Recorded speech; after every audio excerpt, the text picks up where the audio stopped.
Although this is a very usual tier list video, the emphasis of this video will be on this new Merlin, because with most characters I release in the game in general, I can just chalk them on whatever tier I feel like they're comfortable in, and just call it a day, because they're very easy to determine. But this Merlin is so interesting. This Merlin has been the bane of my existence when it comes to it, because she's actually pretty good. I just been very critical of her because she gets obliterated by specific characters, while she is kind of competitive against other characters. Now, this Merlin, if you don't know what she does, I'm sorry, she does too much. I'm gonna just skim through what she does, because look at the size of her passive. Essentially, the way you want to play her right now in PvP is, really you can only play this Merlin if you are a Giga Whale. Like, a lot of characters that come out, like Estarossa, even Bon, to an extent, like even Diane, like Trader Melly, are characters that don't really need dupes, because they can perform at a decently high level without having to ult every single match. And this Merlin does not fall in that category. This Merlin, I feel like every single time that I've used or lost to this Merlin was because of a 6-6 ultimate. Or sorry, I won versus lost to this Merlin, right? Was because of a 6-6 ultimate. And without the 6-6 ultimate, she really is a terrible unit. I like to rank characters at their best, though. So I will be considering her at 6-6, just like I consider every single character, but keep that in mind. If you don't 6-6 this unit, she's almost unrunnable. And it gets pretty funny, because I've played hundreds of matches with this Merlin, and dozens against this Merlin. I am almost a scholar when it comes to this character, because I've tried her out so much, and I've played quite a bit against her, especially in top 100, because a lot of like high tier players are testing her as well. And one thing I can say is she is actually at 6-6 pretty decent against Estarossa teams. At 1-6, she gets absolutely cumber stomped. Even at 4-6, probably, because she can't one-shot Estarossa. With 6-6 ultimate, almost one-shots Estarossa, but it's good enough that it works. Her team is Ult Rush with 6-6 Diane and Holy Relic Chandler, and it's her best team. You can swap out Chandler for, like, I don't know, Galfer or Liz, and it kind of works, but you're probably going to lose against Estarossa. But that is, like, her team. That's the team I'm judging her on.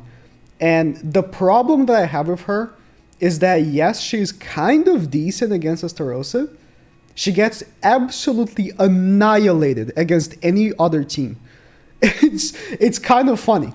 If you face a Reinhardt, which you will face a lot of Reinhardts right now, like, maybe this won't be a problem in the future as much, but if you face a Reinhardt at all, it's an instant loss. Even if you have a 6-6 Merlin, it's basically a guaranteed loss unless you're facing a bot. If you're facing a Reinhardt bot, you could win. You still are a very big risk of losing, though. I'm talking about if you have a 1-6 Merlin, it's a guaranteed loss, because you still need to ult with her.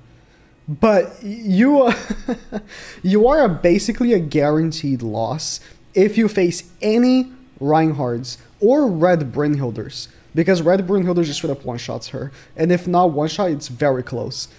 So I'm talking, like, pretty okay Brynhilders. Like a very, very good Brynhilder, like max out weapons, with the Ragnarok maxed out card set, will one-shot her.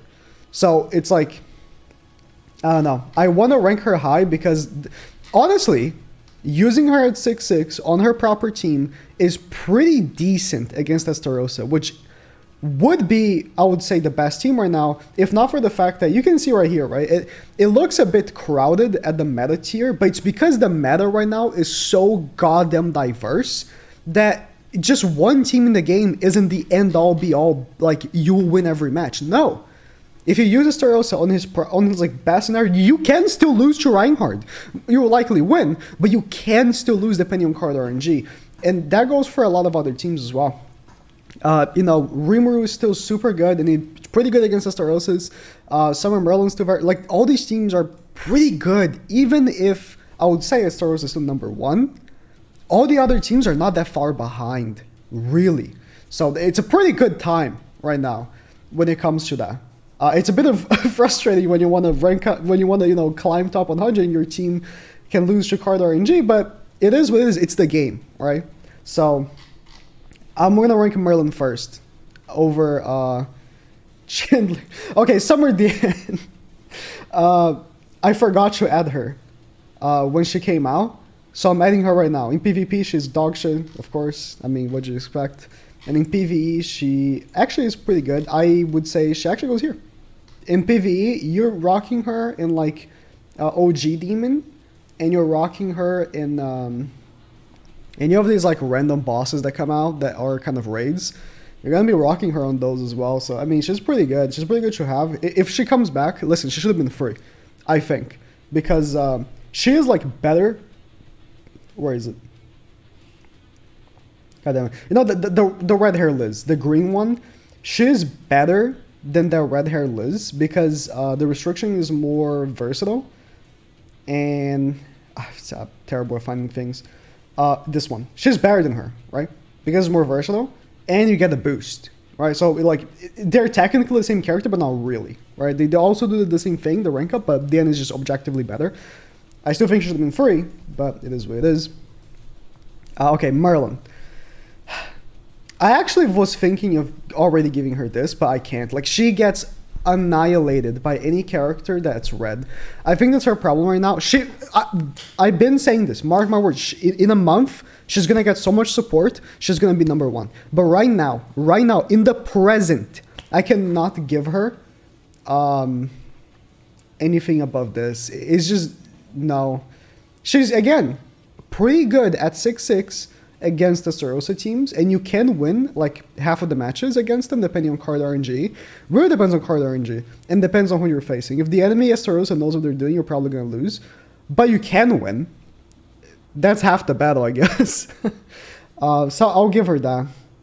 And I'm talking competitive, like very competitive levels. Not like, oh, I faced a bot as Starosta. Hey, if it's a bot as Starosta, you're probably going to win, right?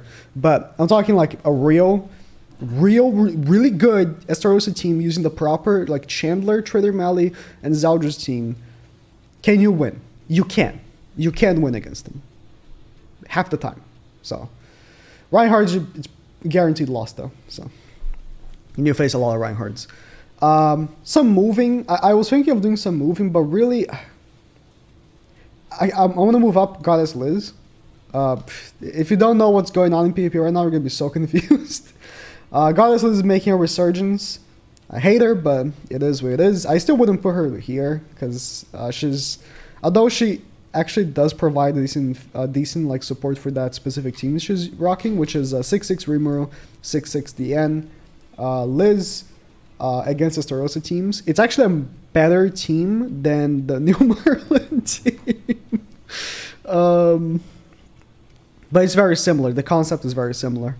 You just want to make sure that you protect Rimuru at all costs. And the revive helps. And there's really no one else to move up. I kind of want to move down Ludociel. Ludociel every single day is getting older and older, which means his CC gets lower and lower in comparison to the most recent characters. I think by the time I update the tier list next time, he's going down. It's just... it is what it is. With a character like Ludociel, it's like a time thing, right? He can only last so long. But I'll keep him there for now. But just heads up. I was going to move up her, but it's very specific when you want to use Athena. I want to move up Gurheed, actually. Almost forgot. Wherever the hell Gurheed is. Because Gurheed is essentially Athena now. So I might as well have them both in the same tier. Did not click? I might as well have them both on the same tier. They're the same unit. The only difference is that Athena is still better, I would say, because she has more CC. And when she comes in, she has a better unit than Gurheed, in case one of your characters die. But it's good to have. Pretty good against the Ultra Rush teams, especially. I mean, if you have Athena on your team, you absolutely annihilate the Merlin team. If you're rocking a Starosta with Athena or Gurheed, Merlins are like trash. Sad. But yeah, I think that's about it. For PvE, for Merlin, I mean, she's dog shit. Actually, no. I won't say that. She's good for farming. I would give her the same tier that I would give... She's not as good as Green Shin. I've used her a lot for farming, by the way. Listen, I am pretty thorough with these, okay? I've been using Merlin for my auto farm ever since she came out. And, like, I've watched her farm. She's, like... I want to say she's basically as good as Shin for farming. Basically as good. So I have to put her here, because I gave Shin this tier. And I also want to move up Red Brynhilder. I meant to do that last time, and I completely forgot, because, I mean, last tier list was... I wanted to make it, like, very fast. And I completely forgot about her. Because Red Brynhilder has been found to be the fastest gold farm unit. I need to find her first. I still find the farm... She was already here, actually. I've been looking for like 2 minutes. I think it's because I already knew she was pretty good, but I wasn't very sure if I wanted to move her up. I still find that farming gold is very, very important in this game. You want to cram in as many gold like stages on the half stamina as possible. So, you know, the gold farmers I find should be very, very important, including Akina. Akina is, I think, the fastest gold farmer, alongside Brynhilder and King. King's here already. So this team right here, right? Akina, King, and Brynhilder is like the fastest team. You need like the Ragnarok cards to like maxed out, but you like it's so fast on the gold. Like half stamina, you can farm like I don't even know how many hundreds you can farm. But these shorts are pretty good. They're still like pretty decent. I think I'm gonna move down though. Sub characters for like dogs and deer. Deer especially. So I had like Sauriel here because he's pretty good for deer. But I think that especially for deer, it becomes like actually no. Sauriel's not here because of deer. He was here because of points. I'm gonna move you down and you down because they were okay for dogs. But I think at this point, I mean, you don't want to use Melascula. You don't want to use Melascula. You can. It's just unless you're like a mega whale, there's no point. If you're already a mega whale, you probably have Freyr. And Lolly Merlin. Yeah. I think that's fine. For PvE. And for the ones that are going to be very confused about Brawler Ban, he's like a god for dogs. Now the most important character, Chandler. Wow. Chandler increases all allies' pierce by 40% if they're demons. Wow. He sucks. He's confident. I'll give him that. I would say, aside... Okay, Red Skinny King I meant to go down. Okay, to explain Red Skinny King, he was here because when the Rimuru was like mega relevant, people ran Red Skinny King. Yeah, I would say he is worse than all of these characters. Like, Hendrickson is still a very fun character to run with Estarossa if you can go first. And I think Chandler's like a similar scenario, but I'll still Hendrickson is better. Because you can apply the encroachment and everything so much easier. He just kind of sucks.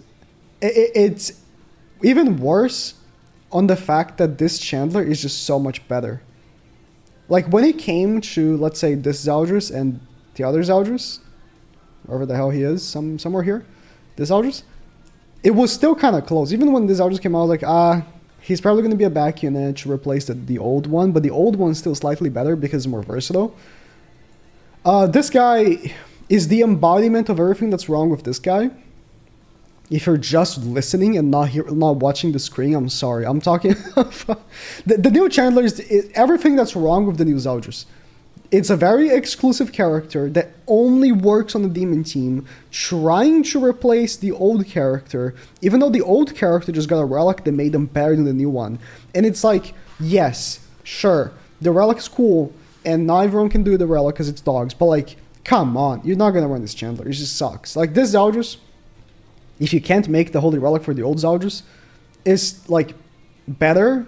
I mean, he's already better if you're running just a full demon team because he gives Pierce. But it's like this guy is so versatile. The old Zeldris and the old Chandler, you can run them anywhere, right? Like they can only work on the demon team, and this Chandler, like the passive's not even that good. It's just 40% Pierce. It just kind of sucks. Anyways, I think that's enough for Chandler. I mean, he's horrible in PvE. He's terrible. He's terrible. I'll give him Blue DML. I'll put him alongside Blue DML because he actually works in PvE. Unlike Zeldris, which only works in PvP, his passive actually does work in PvE. So I would say he's on the same tier as Blue Demon Meliodas. I think that's fair. I think that's fair. He is the new Blue Demon Meliodas. So, wow. I'm assuming next banner that's coming out will be a Ragnar character. That's my guess. So, probably going to shake up the PvE tier list again. We'll see.